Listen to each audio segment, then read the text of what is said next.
I've been posting on this YouTube channel for 11 years this year, but I've never done an Ask Me Anything video. I've never really just done a Q&A style video, and I was, hello, I have a pet on me now. Pounce, it's not your time in the video yet. We'll get to you.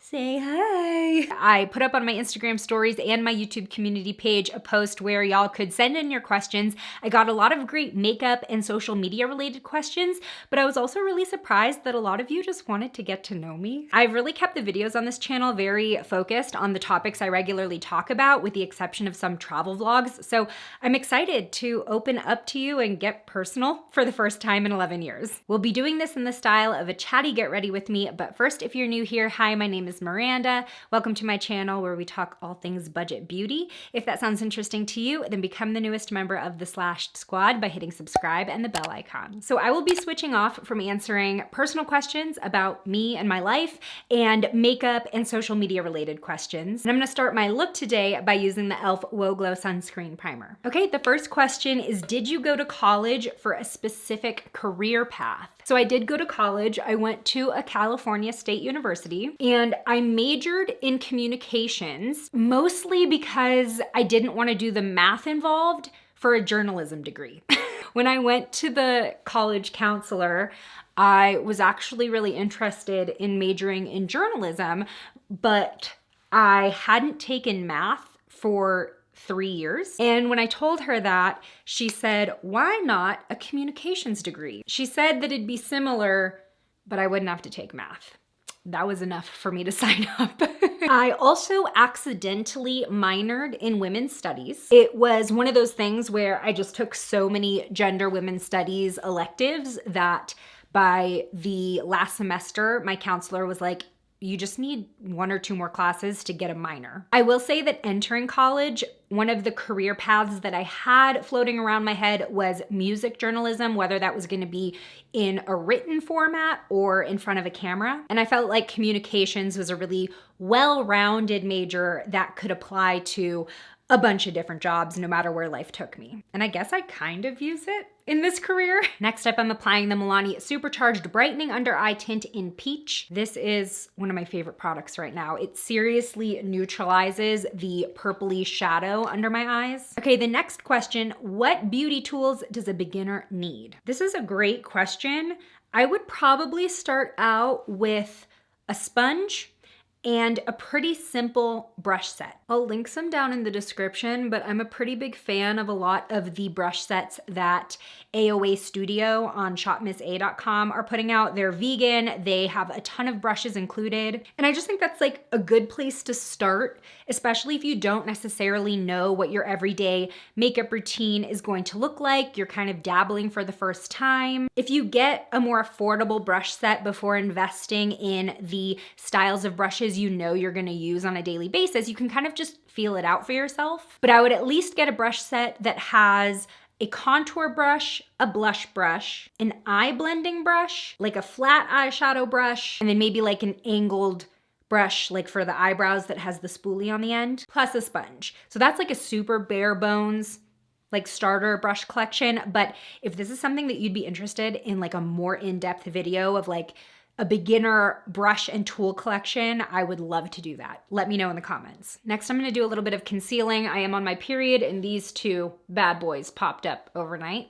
And someone did actually ask me, what is your favorite concealer and how do you keep it from creasing under the eye? So my favorite / most used concealer right now is the Catrice True Skin High Cover Concealer. This is a waterproof concealer. In the US, it's an Amazon exclusive. They used to be in Ulta, but unfortunately they pulled out. Overseas, like in Europe, they are in like typical drugstores or pharmacies. Forget what you guys call them. But I just really, really like the texture because it's way more lightweight, but you're still getting full coverage. And it just blends really nicely, especially if I'm not wearing any other makeup. And it's got a natural finish. Now, as far as keeping concealer from creasing under the eyes, I'm not gonna do this for today's video, but my most successful method of achieving that is with baking, which would involve taking a damp makeup sponge, tapping it into some loose setting powder, and pressing it under the eyes. And you usually apply like way too much, and then you take a brush and wipe off the excess after like 5 to 10 minutes. That's like the only thing that works for me when I'm really trying to keep my concealer out of this crease under my eye. Now, along with the Catrice True Skin Concealer, my favorite foundation right now is what I'll be applying, the Catrice True Skin Hydrating Foundation. Again, this is an Amazon exclusive in the US. It is $10 and it definitely rivals high-end products for me. Now, the next question is, how did you get into the YouTube beauty space and what made you decide to start doing videos? My first channel, I was just like making goofy videos with friends. And then my second channel, I had a singing channel where I shared original music, I did covers, because that was like my career goal for a very long time. So I've been on YouTube for a long time, but I've also always really loved makeup. When I would post my singing videos, I would get comments asking for me to show people how I did my makeup. And I'm like, that's not what this channel is about, guys. Do you like my singing or not? But because I got so many comments like that, I did end up doing a couple makeup tutorials, but that wasn't really something I leaned into until I got to college. I was like really into watching beauty YouTubers like the OGs, Michelle Phan, Bunny, Rachel Whitehurst at the time. Being a college student, I could not afford half the stuff they talked about. At the time, I feel like all of the popular YouTubers, to be taken seriously, like you had to be using high-end makeup. And I noticed that not a lot of YouTubers or beauty creators were talking about drugstore makeup and like what was actually good at the drugstore. And since I already had experience like making videos, I just created a new channel dedicated to beauty. And the rest, as they say, is history. I'm gonna be doing my brows with powder. I'm using the AOA brow powder that I just showed in my last Shop Miss A haul. And the next question is, did you have a full-time job before YouTube? Do you still have a full-time job? And what space were you in before beauty and makeup? Like I said, I started this channel in college. It was my second semester of freshman year. So my job at the time was at the school bookstore. I was a full-time college student. And after I left the bookstore, I worked at Kohl's.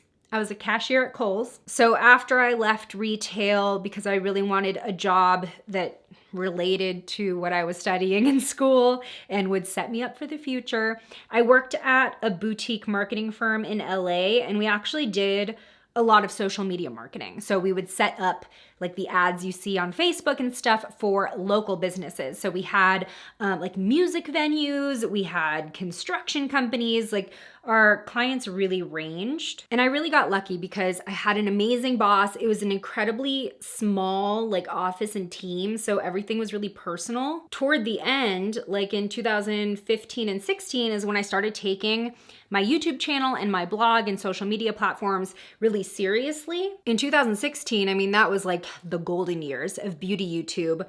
I was technically making more money from my social media than going to work every day. And so I had to really make this decision of, do I go and take the plunge full force into content creation? It was obviously my passion and I loved the idea of it becoming my full-time job, but it was really scary because it was still so new as like something you could do as a job. So I had conversations with my mom, who is an entrepreneur. She's self-employed, works in the internet space.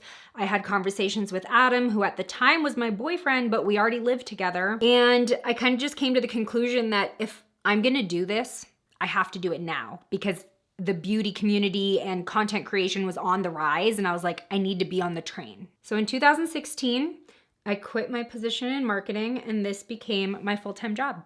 And it has been ever since. And every day since then, I am so grateful for every single one of you, because you're the only reason I'm able to do something I genuinely enjoy as a career. I am currently using the Physicians Formula Butter Brazilian Brow Lift Brow Gel. Current favorite drugstore brow gel because it has strong hold, but it doesn't leave your brows shiny. Every other strong brow gel I've used in the past few years, like as feather brows have been super popular, I always end up with like this weird like white crunchiness on my brows, and this does not give me that. So run and buy it. Okay, so the next question that I got was asking about my updated skincare routine and what is the best skincare for anti-aging. It's kind of funny that this question came in because I have been testing new products specifically for anti-aging and fading dark spots because I am working with a brand for a sponsorship that's gonna happen next month. So this is just gonna be a little sneak peek though, because I've been testing these products for 4 months now. In any type of brand deal, I really like to make sure that I thoroughly test a product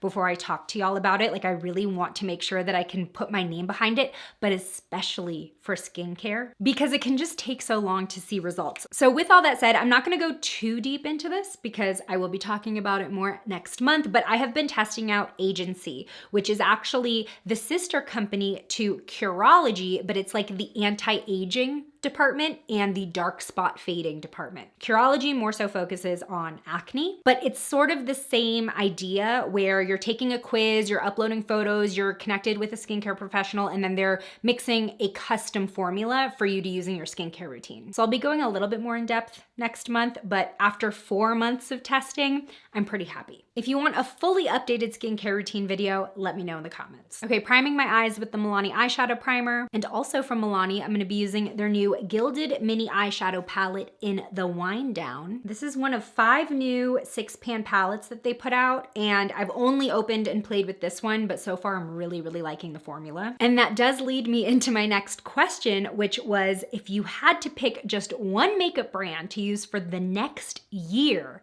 what would it be? I think it might be Milani. I think Milani has been killing it lately. Not only have they been putting out a ton of new makeup, but a lot of it has just been really good. I feel like sometimes when you see a brand like really having a moment and releasing so many products at once or just like really close together, it's easy to start noticing like, this one could have been better. Like this one is cutting corners, but like I just don't feel that way with Milani's products. I feel like every single one has been a banger. I think it started with the Color Fetish lipsticks, what was that, 2 years ago? And since then, they've just been releasing a lot of great products. Although it has been a while since I've used any foundation from Milani. So I would definitely need to get up to date on what they have in that department. But as far as concealer, as far as contour, blush, and highlight, lipstick, eyeshadow, haven't been a fan of their mascaras lately.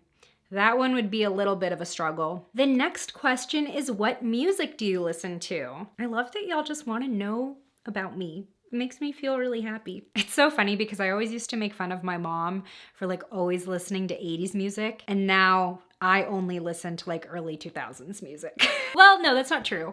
So like growing up, my absolute favorite music genre was pop punk. I was an emo kid through and through. Fall Out Boy, Simple Plan, Paramore, Taking Back Sunday. I was a Warped Tour kid. I went every summer. And the best thing that has happened to pop culture, in my opinion, in the last few years is that pop punk is back, baby. And that I'm actually getting new music from all of my favorite bands of that era. Paramore just put out an incredible record. Fall Out Boy's new record, like it brought me to tears almost. Although I am definitely also a pop girly. Love Miley Cyrus, love Demi Lovato, who, I mean, I guess she's kind of pop punk now. Love me some Kesha, love me some Taylor Swift. I will be at her Eras tour in Los Angeles. Probably one of my favorite artists right now though, like solo artists, is Billie Eilish. I think her music kind of transcends genre. She just does so many different things even within the same album. I think her and Phineas really opened up a new era for music. So those are my 3: pop punk, pop, and Billie Eilish. Billie Eilish is just her own genre. I just want to take a moment and say that I feel like these Gilded Mini palettes, even though I've only used this one, so I guess this doesn't apply to all 5, but the formula is like Milani's best eyeshadow formula that they've released in the past 2 years. At least this little Gilded Mini has like noticeably better pigmentation and blendability. This next question is kind of juicy. Someone asked, how do you feel about MLM makeup brands like Saint, Pharmacy, and etc.? I don't know what Pharmacy is. I have heard of Saint, and then obviously I've heard of like Beauty Counter and what's the hair one? Apparently it made people's hair fall out. Trying to be polite. If you like these products and they work for you, awesome. However, I think at the end of the day, an MLM isn't really making its money from the product. It's making its money from the distributor pyramid. And so in my opinion, that's really where their attention lies. At one point, I totally fell down an internet rabbit hole reading articles and watching leaked footage of like MLM Zoom meetings, and they are so predatory. So even if the product is good, it makes me wonder what's going on behind the scenes and the company's values. And so I tend to just stay away. But like I said, if you're a consumer of these products, no judgment. If they work for you, awesome. Hot take. The next question is, do you like living in such a hot place? In case you don't know, I live in Las Vegas, Nevada. It is a desert. Before I lived in Vegas, I lived in Los Angeles, but I was definitely in the hot part of Los Angeles. So I kind of already came from being used to it getting really, really hot in the summer, although it's definitely a different level here. I guess to answer your question, I really don't like the heat, but you just find ways to cope here. In the summer, you're not spending a lot of time outside unless you're kind of driving into a spot that's cooler. There are little pockets of Vegas and the surrounding like nature reserves that are noticeably cooler. But yeah, summer is an indoor season here, unless you are in a pool. Next question is, what are my travel makeup essentials? Lately, I've been trying to travel a lot lighter in terms of my beauty bag. And I've also been trying to pack no brush needed travel makeup bags. So a lot of the time I will pack like an eyeshadow or two that I can just throw all over the lid and blend and diffuse. Cream eyeshadow is great for that. The Maybelline color tattoos are definitely a staple in my travel makeup bag, as well as cream and liquid products I can blend out with a sponge. Unless I'm going to like an event, like if I'm traveling for a wedding, then I just bring everything. Actually, something else that I just bought for my travel makeup bag I need to show you. I bought this portable mirror on Amazon. It is rechargeable and you can open it up and like prop it up on the desk in a hotel, but it lights up. One of the most frustrating things for me when traveling and trying to do my makeup is how awful hotel lighting is. It's always so yellow and dim. So being able to have this like on my desk or whatever in the hotel bathroom, it just makes doing my makeup so much easier. And it does have dimmable capabilities and then also different lighting temperatures depending on what you feel like you need. So I think this was like about $20 on Amazon. I will link it below, but this is absolutely a travel essential now. I'm gonna do some eyeliner with the Essence Extreme Lasting Waterproof Eye Pencil in the shade But First Espresso. The next question is, do you speak any other language besides English? Poquito español, pero muy mal. Estudié español por 4 años en la escuela, pero me perdí. I forgot a lot of Spanish after I stopped learning it actively in school. I did start practicing it again during the initial COVID quarantine. I was on Duolingo, and then I also had like a Spanish speaking pen pal from Colombia, or like text pal. Supposedly I knew it when I was younger, or I understood it at least when I was younger, because my grandma would speak to me in Spanish. But then as soon as I started going to school and learning how to communicate in English, it just didn't develop. I will say I'm a lot better at Spanish after a couple margaritas in Mexico. The next couple questions are related to each other, so I'll answer them both at once. What are the difficulties of being a YouTuber, and what do you love about making videos for YouTube? I would say probably the most difficult part about YouTube or content creation in general, because as some of you know, I'm also on TikTok, I'm also on Instagram, I also have a blog. I'm everywhere, baby. The most difficult part is dealing with days where I just do not feel creative and I don't feel inspired to create content, especially being in the beauty genre. There are days where I don't want to be on camera and I do not want to be perceived. I don't want to put on makeup. I want to look like a troll for 3 days straight. But mostly like trying to come up with content ideas that are engaging and helpful and valuable every single day can be a strain on my creativity. Like, nobody's on their creative game every single day of their life. You know what I mean? And in the past, I would just kind of film a video to like just get something up for the week, because you're always told as a creator starting out that like, just start posting. It doesn't matter the quality. Just make sure you're doing it consistently. And I think that to a degree that makes sense, because a lot of people are in their own way about posting their first piece of content. But I feel like I'm kind of at a point where I really want every piece of content that I put out there to be valuable and to be a quality that I feel good about, that I feel represents me. And I know that if I force myself to just like come up with some random idea and film it when I'm just not feeling it,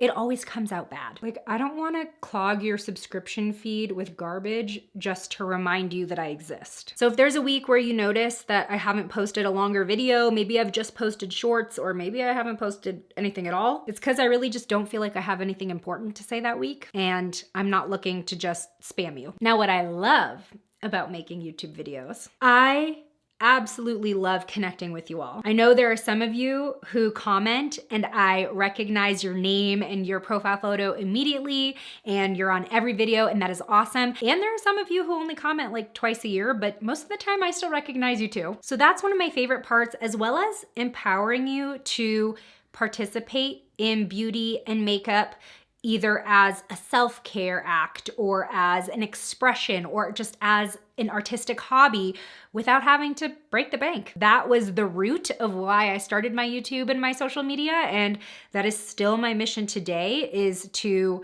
make it well known that you don't have to spend so much money to keep up with trends or to express your style or to feel confident in your skin. I love sharing things that I've discovered with you, whether it's a product or technique. I love having an idea and seeing it come to life as a video or a photo. That's just like the technical side of it, like the editing parts. Video editing has always been kind of a hobby of mine, but I would say first and foremost, community. Moving on to my favorite drugstore mascara right now, the L'Oreal Telescopic Lift. And the next question is another juicy one. Would you consider Botox/fillers? I definitely have considered it. I turned 30 2 weeks ago, which I know is young, but I've definitely noticed changes in my skin as I've gotten older, although I have found some great solutions that don't involve Botox fillers surgery.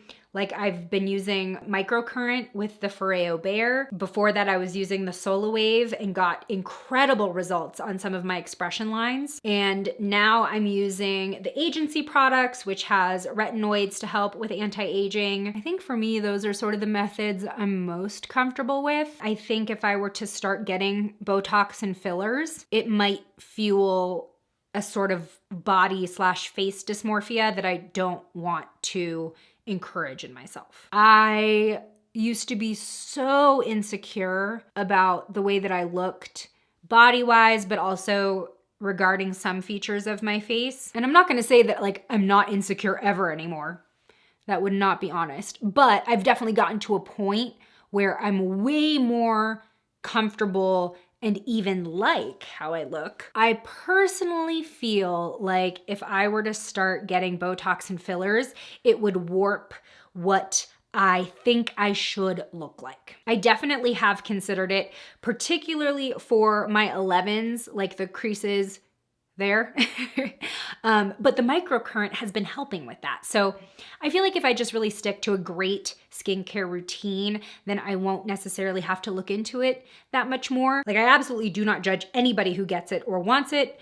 I still might get it later on in life. I'm just being very, very cautious. I will say that now that I've hit 30, I can tell that my eyebrows are getting heavier, and like this area here is hooding a bit. And that's just something that happens to the women in my family. They all kind of end up with hooded eyes as they get older. So that's definitely something I'm monitoring. I think if I were to ever get Botox or fillers, that's probably more so what I would target versus the fine lines. I would consider Botox before I consider like a surgery. I just got to be careful about my mental health because you see so many people going way overboard on filler, and I really do think that has to do with the face dysmorphia that I was talking about. Next, I'm going to be contouring / bronzing with the e.l.f. Putty Bronzer in the shade Honey Drip. All right, next question is, do you have any pets? I have shown them a few times here on the channel, including the beginning of this video, that was Pounce. And then I also have a second cat named Vera. Their full names are Sir Pounce from Game of Thrones. That was my husband's responsibility, was naming the first cat.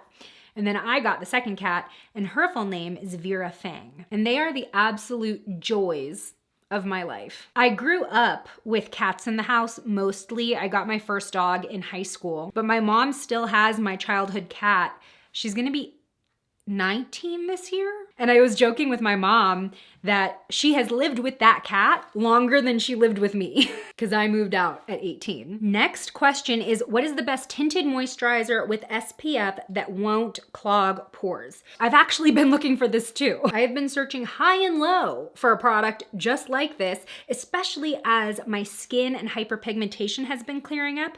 Thank you, agency. I have been trying to dabble in like lighter coverage products, especially as summer approaches. Let me show you what has been working for me, although I'm not sure you're gonna be happy with the answer. The two that have been working for me, they are technically tinted, but like barely any coverage. And usually what I end up doing is supplementing with concealer. So the first thing is the same sunscreen that I used at the beginning of this video, the e.l.f. Sun Touchable Wow Glow Sunscreen Primer. This does have just the hintest tint to it, and basically it's supposed to like blend into any skin tone, and it doesn't necessarily provide coverage, but there is this sort of overall evening and blurring effect. And so this does have SPF 30. It adds like a dewiness to your skin, and I've really, really liked just pairing this with a tiny bit of concealer if I need it. And then the other one I've been using is the Bliss Block Star Invisible Daily Sunscreen. This is also SPF 30, and this is also a product where it has quote unquote a universal tint. So it comes out like legit looking sort of like foundation, but it is supposed to blend into any skin tone